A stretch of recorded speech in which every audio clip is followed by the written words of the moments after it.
Alright, what is going on, guys? SpitefulHopes back again, coming at you with the news for Epic 7. So, one thing to note, I didn't put my webcam on because, look at me, I'm looking like a banshee, bro. Like, let's be real here. So, going into it, as you can see here, Automaton Tower reward recollection error. So they fucked up again, so this will be fixed sometime soon. Let's go into the actual important stuff, or at least in my opinion. If you have a problem with that, oops.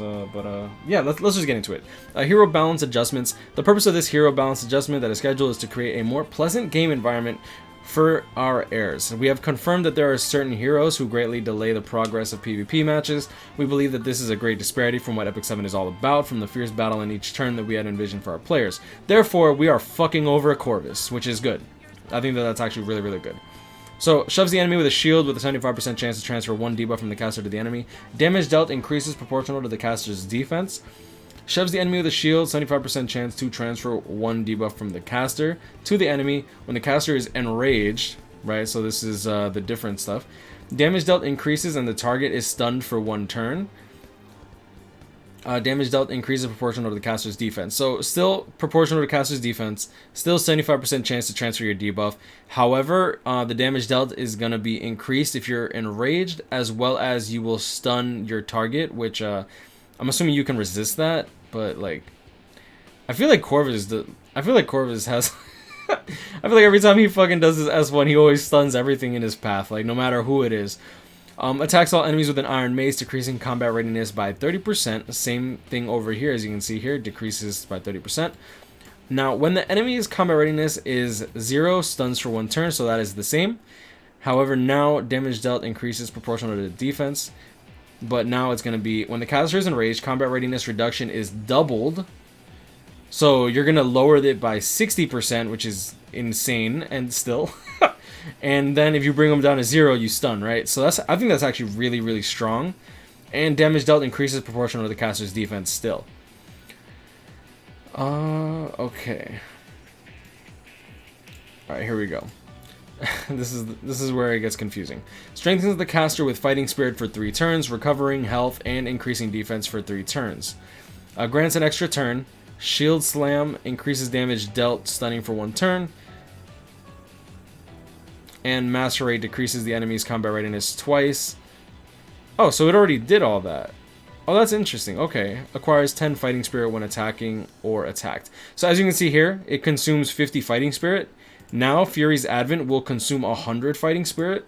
That being said, his second strong attack is still going to give him 30 Fighting Spirit instead of the usual 10. So, this is pretty much going to hurt his survivability a little bit. He's going to be dealing more damage, according to... I mean, he's still going to be doing the same thing. The only difference is he's not going to be doing the dirtily shit that he was doing before, which I think is fine. Rage effect has been added. No separate effect existing. New increased defense and effect resistance by 30%. Rage effect cannot be dispelled, so kind of like Ken. And let's see what's up here. Please note that the details provided in this hero balance adjustment preview may differ from the actual update. If there are any changes made, we will let you know via an additional notice. The existing Corvus was designed to maintain a high defense using the skill Fury's Advent and to subdue the enemy after recovery and skill buffs by using a skill that limits the enemy's movement. However, if Corvus is fighting against a number of heroes alone, the enemy does not deal more than a set amount of damage. It is hard for Corvus to be defeated. In some situations, it became more advantageous for Corvus to fight against enemies alone, which is true and kind of really freaking annoying, to be honest. The purpose of this adjustment is to maintain Corvus's recovery and to lessen the problems that have occurred due to these abilities in the extended battle. Pretty much we already went over this. I'm trying to go over...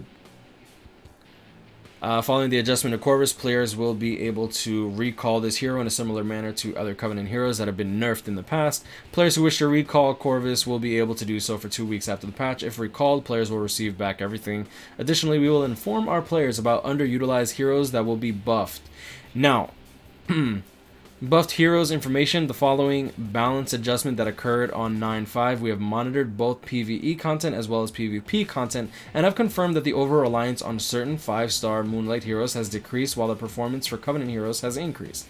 However, we have found that certain heroes are still underutilized and therefore will be buffed. So as you can see here, 5-star Covenant, we have Kise and Tenebria buffs. 4-star Covenants will be Dominiel and Rin. 5-star Moonlight will be Spez, Assassin Cidd, and Champion Zerato for the 4-star Moonlight, which I'm actually really excited for this because I recently pulled Champion Zerato. 3-star Moonlight, no one cares. We hope that our heirs will give us their valuable opinions about the proposed balance adjustments detailed in this post. ML Ravi buff or Riot, why no ML Ravi buff? Please buff. Okay, that's so funny. One thing to note is I was going through the comments on this one, and everyone's talking about, I was like, where's my buff? Where's my Kise buff? Bad canceling Kise. Like, did they... I haven't even read this, but like... Let's see if they say that they're cutting out Kise buff. Here it is. Look at this. We have added some more explanations regarding omission of Kise. We have corrected misleading description regarding Rin's skill Showtime. We apologize for the confusion that we may have caused. Today we will... Oh. In our first preview, we stated that 5-star hero Kise will be added to the list of heroes to be buffed. However, after further review, she has been removed from the list. We sincerely apologize to our heirs for a change of announced plans. We will include Kise in our next balance adjustment after a more thorough review. We once again apologize for our omission of the information that we will thoroughly reinvestigate and thereby causing confusion in our first announcement. So Kise is no longer getting buffed. That kind of sucks because I literally just pulled her. I wonder if they're going to allow people to... I think that you should allow people to recall their Kises. Since you said that they were going to get buffed, and some people might have like been like, oh, she's already pretty good, and if she's getting buffed, like, let me actually work on her. So, like, I wouldn't be surprised if there are at least a couple people that molded her because of their misinformation. Which, I'm not, like, faulting them to an extent, but, you know, I'm just being realistic, right? Like, if I tell people, it's like, oh, okay, guys, this really good character that you're probably not working on is getting buffed, dude.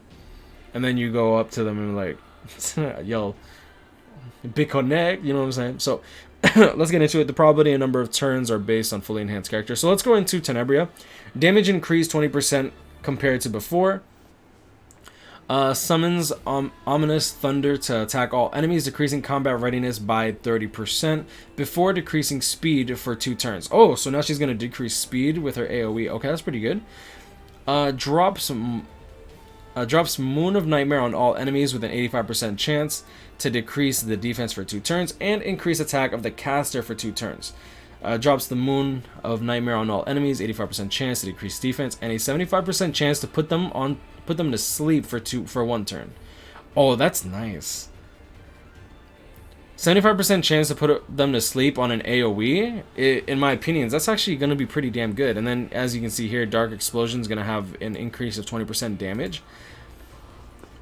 Okay. I mean, I don't think that Tenebria was necessarily bad, but she definitely was lacking in terms of uses. So I think that this is definitely going to change that. That's cool. Tenebria was originally planned to be a hero who overpowers her enemies by effectively using various debuffs and attacks. However, due to that fact, Tenebria had some limitations when she is active for long periods of time. We thought it was necessary to give her additional debuff effect for the early part of the battle. That's cool. Through this balance adjustment, a powerful debuff that inflicts sleep on all enemies will be added to the skill Nightmare, which Tenebria can use in the early part of the battle. Players can utilize the debuff, decrease defense with the debuff, and sleep, and use this synergy to let Tenebria's allies attack the enemy after these debuffs have been inflicted in order to induce a critical hit. Oh, that's right. You automatically get a critical if the enemy is asleep. That's interesting. I mean, she might actually have her uses. I'm interested to see how she's going to do. I personally don't have her, so might want to watch out for her. Third, we have increased the damage dealt by Tenebria's basic skill, Dark Explosion, along with her improved ability as a debuffer. This is her basic skill. Wait, her basic skill's in AoE? Oh, wait. Dark Explosion. Oh, never mind. Dark Explosion after damage increased by 20%. Okay, that's her basic skill. And Ominous Thunder is the... Okay. For some reason, I thought that... Okay, guys, bear with me. Okay, so this Ominous Thunder is not getting a 20% damage increase. I completely read that wrong. Combine Tenebria with a hero that can dispel debuffs in order to secure a victory early in battle. We hope Tenebria will be a useful hero that will play a valuable role for our heirs. Specimen Sez, here we go. So attacks all enemies with evil claws with a now 45% chance to stun for 1 turn. Attacks all enemies with a 45%. Oh, after awakening. Okay. Evil Claws after awakening. Attacks all enemies with Evil Claws with a 45% chance to stun for 1 turn before increasing the caster's combat readiness by 50%. And then you have Lightstorm, which I think is his 3rd SA. Attacks with the Lightstorm inflicting extinction and resetting cooldown for the skill when the enemy is defeated. Penetrates? What the hell is that? Penetrates defense by 30% or by 100% when the enemy is stunned. That is interesting. Oh, so the enemy... Okay, I like this. Okay, penetrates defense by 30% regardless of the enemy's debuffs, or by 100% when the enemy is stunned. So you are no longer completely reliant on stunning your opponents before going in with Spez. Okay, that's cool. Specimen Sez is a hero who could deal explosive damage to an enemy under unique conditions. The enemy has to be stunned. However, even if Specimen Sez oppresses the enemy with high damage, he was oftentimes left hopeless against heroes with the ability to resurrect. Through this balance adjustment, the extinction effect has been added to Specimen Sez's skill Lightstorm. This extinction effect is the same one as Lilibet. With the high damage from the skill Lightstorm, you can defeat the enemy and prevent them from resurrecting. That's going to be good because that means that he's now an Arbiter Vildred counter. That is really, really good. And then on top of that, you can actually do something against like those Maid Chloes. Those Maid Chloes are so cancer. Like, I hate her so much. Next, we will increase the chance to stun. We hope that Specimen Sez will be selected by our heirs as an effective deterrent against enemies with the ability to resurrect. Additionally, we hope that even in situations where the enemy is not stunned, Specimen Sez will be a hero who will contribute to the team's victory by dealing meaningful damage. Now, if I remember correctly, Specimen Sez is a light hero. I personally don't have him, so bear with me. I just want to make 100% sure. Where am I going? Specimen Sez, yeah, so he's a light hero, so he's actually going to be targeting Arbiter Vildreds if you bring your RB into PvP. And that's going to be really good for the Specimen Sez, because with Extinction and the damage bonus to Arbiter Vildred, the Arbiter Vildred's probably going to die. And he ain't going to come back. Okay. Dominiel attacks all... I'm not going to go too deep into these 4 stars. I just want to quickly go over them. Attacks all enemies with a large block of ice with a 50% chance each to stun for 1 turn. Decreasing combat readiness by 30% will be increased to a 90% chance to stun. That's really cool. I like that. Designed as a mage, she was difficult to use because of her slightly lower chance of successfully inflicting debuffs. That's true. Like, yeah, 50% chance to stun is, in my opinion, really, really low if you're, like, depending on the character. And it going up to 90% chance to proc is pretty good, because then you still have to like build her with effectiveness anyways, right? Alright, so Rin. Showtime will be improved with a slight increase of her increased attack buff, and through the removal of other buffs that were seen as inefficient, so that now any buff that Rin casts will satisfy the player. Throws ring at enemy with a 75% chance to dispel 1 buff before increasing the caster's combat readiness by 15%. Damage dealt increases proportional to the caster's max health. This is probably the S1, I'm assuming. Let me actually pull her up, because... Rin... Yeah, so her S1 is ring throw, so now she's going to get combat readiness 15%. That's pretty good. I actually kind of like that. Let me move this over here so we can go over that. Showtime after awakening. Heals all allies with an elegant dance, casting 2 random buffs for 3 turns. Amount recovered is proportional to the target's max health. Random buff is increased attack greater buff. Increased crit chance. No more increased speed. Okay, interesting. Increased critical hit damage, defense. Now you can have continuous heal. Increases evasion, debuff immunity. Okay. I mean, yo, the attack greater buff is pretty nice. Oh, they took out the barrier too. So you're losing 3 buffs from the random buff, but you're gaining 2 more. And the 2 more, in my opinion, I don't know about continuous heal being better than barrier, but I do know that I know for a fact that increased attack greater buff is really, really, really strong. Heals all allies with an elegant dance, casting 2 random buffs for 3 turns. That's really nice. So you have 2 chances of getting an increased attack greater buff to the entire team. Well, I'm not really saying entire team, but I like this. This is pretty good. Okay, and that has to be your S3. Secondly, the skill Ring Throw will also be improved. Skill increases combat readiness. Through the use of various buffs, Rin is able to support her allies. With the increase in combat readiness, players will be able to better utilize her skills. What's the cooldown on her S3? 5-turn cooldown, 4-turn cooldown when it's done. Skill 2. Yeah, 2-turn cooldown is not bad. Dazzles the enemy, 50% chance to decrease defense, and a 50% chance to use Ring Throw. And you kind of want to build her with effectiveness, it looks like, just so that you can actually decrease the decrease defense, and then this one, 75% chance to dispel one buff. Okay. Champion Zerato. Oh god, look at this. Look at all the green here. Like, okay. Attacks 2 enemies, including the target, with an Earthen Blast, transferring 2 debuffs from the caster to the enemy and recovering the caster's health. Amount recovered increases proportional to the caster's max health. Oh, Champion Zerato is going to be based on his health?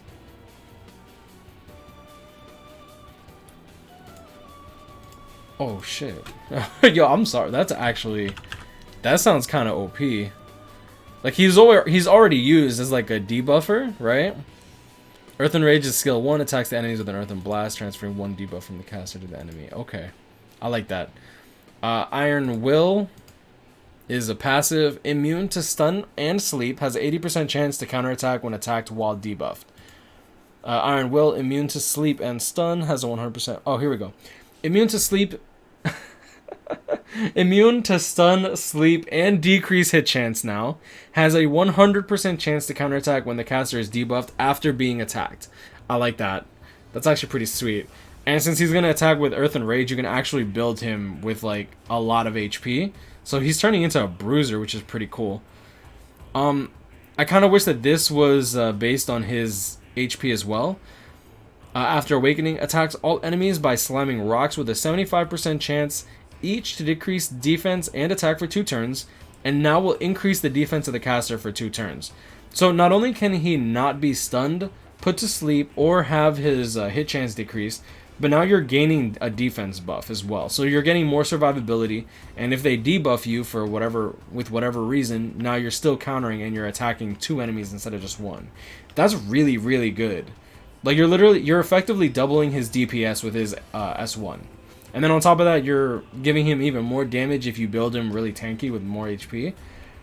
Champion Zerato, I might actually want to work on. That actually sounds fun. Like, he's like a discount MO. Okay, he's not really MO Ken, but he's like a little mini discount MO Ken. Except he's based on HP and he debuffs the enemy. Oh man, well, I guess MO Ken does the same shit, doesn't he? 75% chance to decrease defense. But this one doesn't attack, but I just want MO Ken, alright? Let me have my MO Ken. Please, Smallgate, please. Finally, the skill Cataclysm will grant the caster increased defense for survivability when used in conjunction with the changes to Earthen Rage. We hope Champion Zerato will be selected by our heirs as an effective countermeasure against heroes that inflict debuffs in the battlefield. I'm sorry, that actually is pretty sick. So Assassin Cidd finally getting his buff. Chance to poison is getting deleted for chance to decrease defense for 2 turns.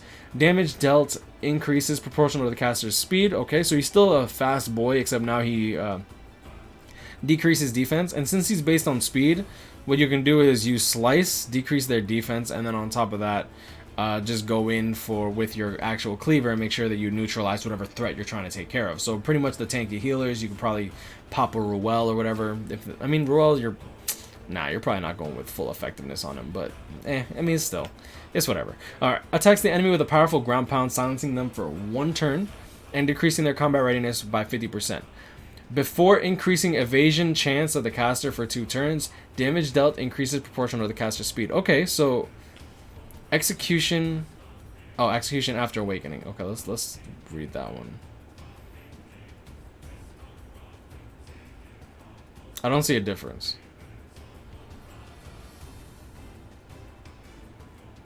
Oh, here it is. Damage dealt increases proportional to the caster and enemy's speed. Interesting. Why do you have a skill called Execution, but you don't have Extinction on it? Like, I don't... I mean, I know they're different things, but I feel like that they could have gone hand in hand. That's interesting that it's proportional to the caster and the enemy's speed. That's weird to me. But, okay, so, I mean, you get an increased evasion chance. I wonder what the percent of that will be.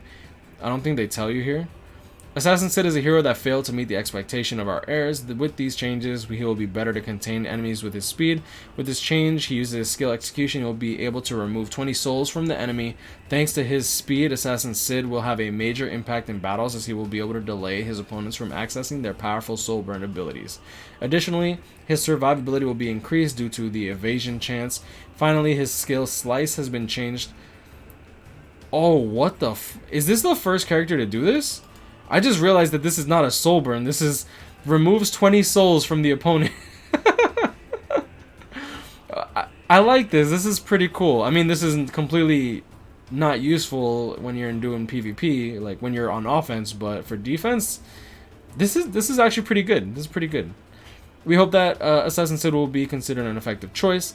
His skill Slice has been changed from inflicting debuff poison to debuff decreased defense. This will allow him more effectively to overpower his enemies. Okay, Arrowwell, MRSA.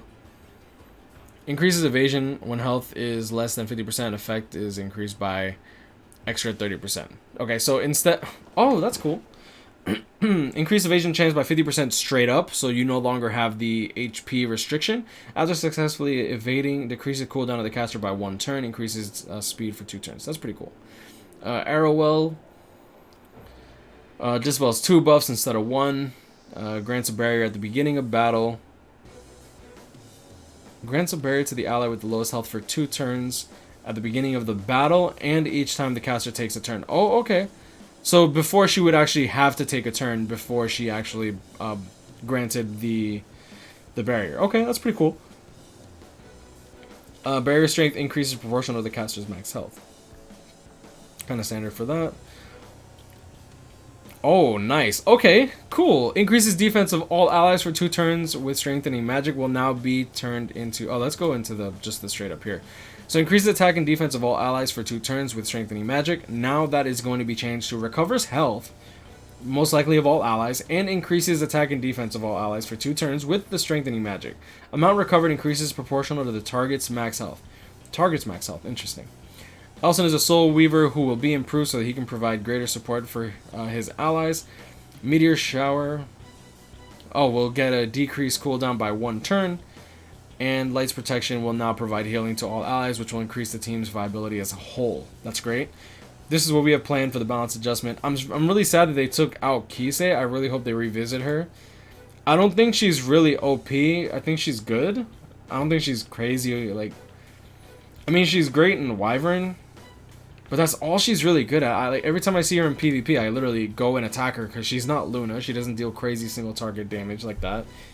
And like, sure, she's not a limited unit, but I don't think this game really. I really don't think that Smoggate cares about. Oh, this is a limited unit. They need to be so much stronger than the regular units in the game. So hopefully they revisit this. I think that'd be good. And I guess I will leave it at that. This video is already much longer than I wanted it to be. I thought this was going to be pretty quick. Post update known issues. Let's just quickly go over this. Soul Weaver selected as a supporter. It is removed as a supporter after a player reconnects. Okay, who cares? It's whatever. Alright, so y'all know this, guys. Grind, catch me up, hit me up, stay blessed. Like, comment, subscribe. If you know, hope y'all enjoyed this video. Kind of longer than normal, but yeah, I hope the music in the background was at least pretty decent. Pop, pop. Alright, stay blessed, y'all. I wish y'all the best luck in your summons. It seems like Luna's coming back based on that picture that we saw. And hopefully she is, but keep in mind that I would not be surprised if they decide to drop a limited hero right after or something. Wouldn't be beyond the realm of possibility. If I was marketing their game, that's what I would do.